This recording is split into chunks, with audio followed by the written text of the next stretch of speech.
स्वर्ग और नरक की कहानी। एक बुजुर्ग औरत मर गई। यमराज लेने आए। औरत ने यमराज से पूछा, आप मुझे स्वर्ग ले जाएंगे या नरक? यमराज बोले, दोनों में से कहीं नहीं। तुमने इस जन्म में बहुत ही अच्छे कर्म किए हैं, इसलिए मैं तुम्हें सीधे प्रभु के धाम ले जा रहा हूँ। बुजुर्ग औरत खुश हो गई और बोली, धन्यवाद, पर मेरी आपसे एक विनती है। मैंने यहाँ धरती पर सबसे स्वर्ग नरक के बारे में बहुत सुना है, इसलिए मैं एक बार दोनों जगहों को देखना चाहती हूँ। यमराज बोले, तुम्हारे कर्म अच्छे हैं, इसलिए मैं तुम्हारी यह इच्छा पूरी करता हूँ।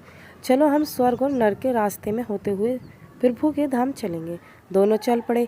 सबसे पहले नरक आया। नरक में बुजुर्ग औरत ने ज़ोर ज़ोर से लोगों के रोने की आवाज़ सुनी। वहाँ नरक में सभी लोग दुबले पतले और बीमार दिखाई दे रहे थे। औरत ने एक आदमी से पूछा, यहाँ आप सब लोग की ऐसी हालत क्यों है?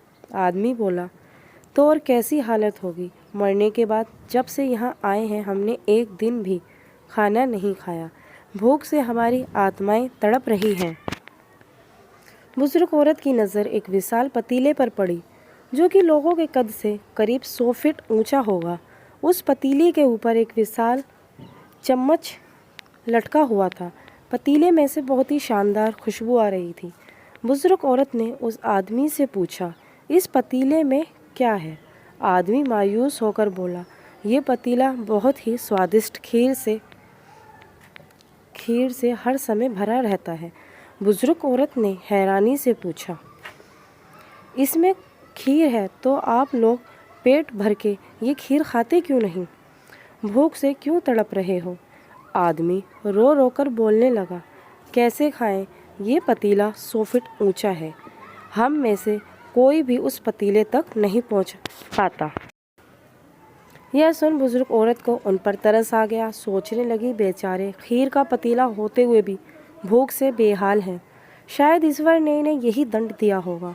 अब यमराज बुजुर्ग औरत से बोले, चलो हमें देर हो रही है। दोनों चल पड़े। कुछ दूर चलने पर स्वर्ग आया। वहाँ बुजुर्ग औरत को सबके हंसने और खिलखिलाने की आवाज़ सुनाई दी। सब लोग बहुत खुश दिखाई दे रहे थे। उनको खुश देखकर बुजुर्ग औरत भी खुश हो गई। पर वहाँ स्वर्ग भी बुजुर्ग औरत की नज़र वैसे ही 100 फीट ऊंचे पतीले पर पड़ी जैसा नरक में था। उसके ऊपर बुजुर्ग औरत ने वहाँ लोगों से पूछा, इस पतीले में क्या है? स्वर्ग के लोग बोले, इसमें बहुत ही स्वादिष्ट खीर है। बुजुर्ग औरत हैरान हो गई और उनसे बोली, पर यह पतीला तो 100 फीट ऊंचा है। आप लोगों तो इस तक पहुंच ही नहीं पाते होंगे। उस हिसाब से तो आप लोगों को खाना मिलता ही नहीं होगा। आप लोग भूख से बेहाल होंगे। पर मुझे तो आप सब बहुत खुश लग रहे हो। ऐसा कैसे? इनमें से एक व्यक्ति बोला, हम सब लोग तो इस पतीले में से पेट भरकर खीर खाते हैं। औरत बोली, पर कैसे? पतीला तो बहुत ऊंचा है। व्यक्ति बोला, तो क्या हुआ? पतीला ऊंचा है तो यहाँ पर कितने सारे पेड़ हैं। हमने इन पेड़ों की लकड़ी ली, उसको काटा और विशाल सीढ़ी का निर्माण किया। उस लकड़ी की सीढ़ी के सहारे हम पतीले तक पहुँचते हैं और सब मिलकर खीर का आनंद लेते हैं।